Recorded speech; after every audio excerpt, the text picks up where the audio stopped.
La vie de Blake a basculé en un clin d'œil lorsqu'il a été paralysé et qu'il a dû s'occuper seul de ses 2 fils. Il n'a jamais oublié la gentillesse dont les gens ont fait preuve à cette époque. Il a donc créé une boutique de bonnes actions, sans savoir ce qu'elle apporterait. La brise embrassait doucement le visage de Blake alors qu'il était assis dans son fauteuil roulant sur le porche d'entrée, se souvenant de sa défunte femme. Il n'y a pas si longtemps, il était un père de famille heureux, et la vie avait été agréable. Malheureusement, un accident de voiture a tout détruit. Blake a perdu à la fois sa femme et sa capacité à marcher dans l'accident. Il a paniqué lorsqu'il a repris conscience dans la chambre d'hôpital et s'est rendu compte que sa femme n'était pas là. Lorsque les médecins ont secoué la tête et lui ont annoncé la terrible nouvelle de la mort de sa femme, Blake a pleuré pendant des heures. Il n'arrivait pas à croire que sa femme, sa chère Rose, ne reviendrait pas. Blake est rentré de l'hôpital, paralysé et en fauteuil roulant, pour assister à une grande fête organisée par les voisins et ses 2 fils, Ryle et Max. Les larmes lui sont montées aux yeux en voyant le sourire de toutes les personnes réunies là, y compris ses fils. Papa. Bienvenue à la maison, gazouilla Max. Papa, nous avons aussi un gâteau. Celui au chocolat. Si est-il ton préféré, non ? A rajouté Ryle. Les enfants. Dit Blake, les yeux remplis de larmes. Votre mère. Elle ne reviendra pas. Elle est avec les anges maintenant, et il ne reste plus que nous 3. Nous savons, papa, a dit tristement Ryle. Quand tu étais à l'hôpital, les voisins t'ont rendu visite. Ils se sont aussi occupés de nous quand tu n'étais pas à la maison. Je sais que je suis plus âgé que Max, et que je devais m'occuper de lui, mais je n'aurais pas pu tout faire sans l'aide de nos voisins. Ils vous ont aidé pendant tout ce temps ? Blake est interloqué. Vraiment ?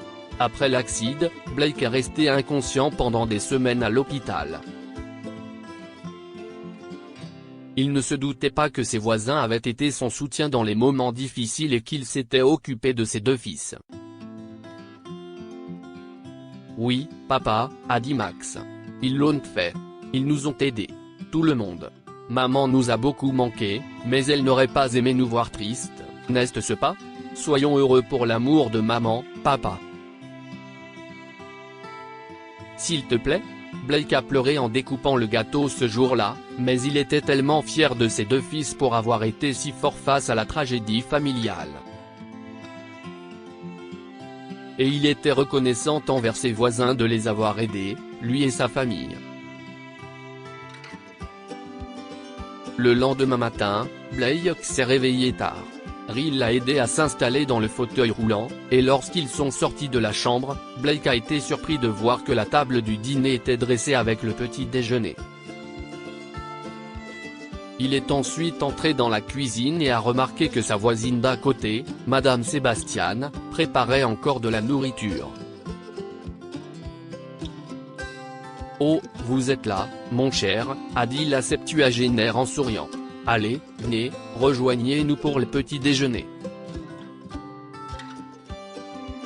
Madame Sebastian, s'exclama Blake.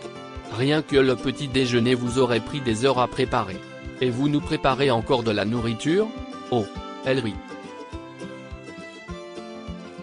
Je vais être occupé toute la journée, parce que j'ai des invités qui viennent, alors j'ai pensé préparer le déjeuner avant de partir.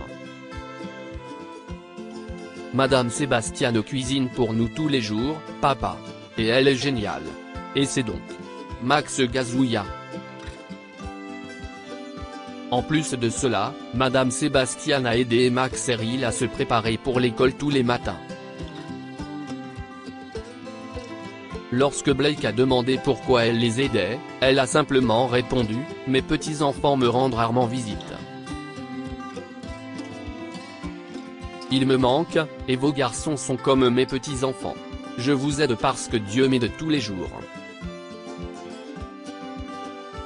Blake a été touché par la gentillesse de ses voisins, ce qui lui a donné la confiance nécessaire pour voir le bon côté de la vie. Il ne voulait pas rester assis dans un fauteuil roulant pendant des heures sans rien faire, alors il a décidé de se dépasser et d'apprendre de nouvelles choses.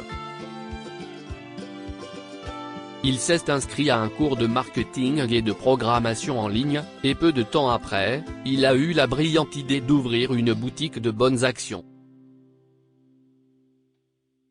Les enfants ne savent-ils pas beaucoup sur la programmation et tout ça de nos jours ? Demanda-t-il naïvement à ses fils. Papa. Really.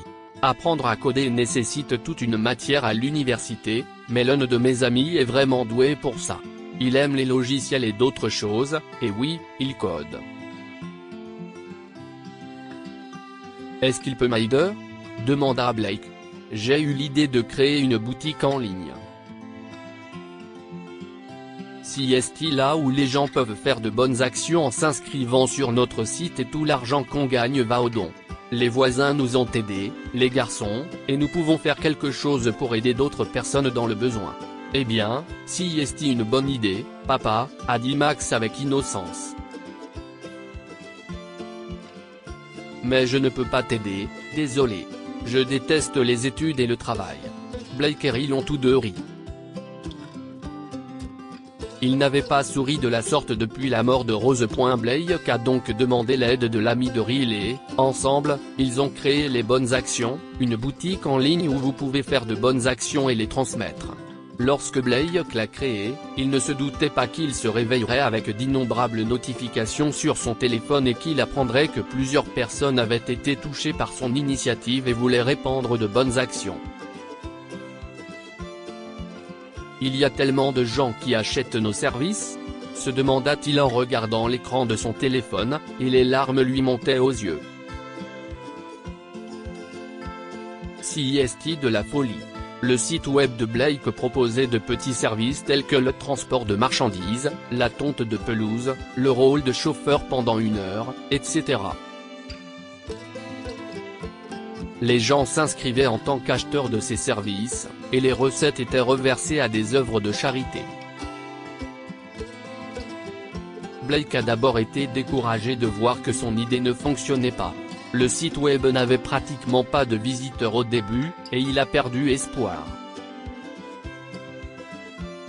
Mais avec le temps, les choses ont changé, et Blake n'avait aucune idée de la façon dont ses 2 fils avaient secrètement fait de la publicité pour son mouvement visant à répandre la bonté.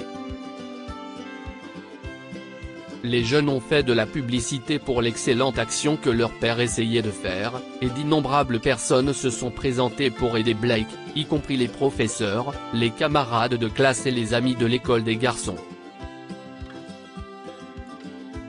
Tout cela parce qu'une bonne action en entraîne une autre. CIST ainsi que Blake, l'homme qui a été touché par la gentillesse de ses voisins et qui a voulu leur rendre l'appareil, a décidé de créer un site web de dons de charité et d'aideurs les nécessiteux. La gentillesse s'est transmise, et Blake est heureux de ne pas s'être laissé décourager par son handicap. En fait, son attitude ne jamais abandonner l'a rendu plus fort, et sa détermination lui a permis d'aider les autres. La gentillesse fait des merveilles, les garçons, a dit Blake à ses fils lorsqu'ils ont fait le premier don. Et vous ne devriez jamais abandonner. Parfois, vous voyez un petit rayon de lumière et d'espoir dans les situations les plus sombres, et cela vous change, vous et vos vies, pour toujours. Que pouvons-nous apprendre de cette histoire ? Ne jamais, au grand jamais, abandonner. Il y a toujours de l'espoir dans la vie. Touché par la gentillesse de ses voisins, Blake a pris confiance en lui pour faire quelque chose afin d'améliorer sa vie et celle des autres, et il a ouvert un concept de magasin par lequel les bonnes actions pouvaient se répandre. Si quelqu'un a été gentil avec vous, rendez-lui l'appareil en étant gentil avec quelqu'un d'autre dans le besoin. Blake a rendu la gentillesse qu'il a reçue de ses voisins en aidant les nécessiteux et en faisant des dons. Partage cette histoire avec tes amis. Elle pourrait égayer leur journée et les inspirer.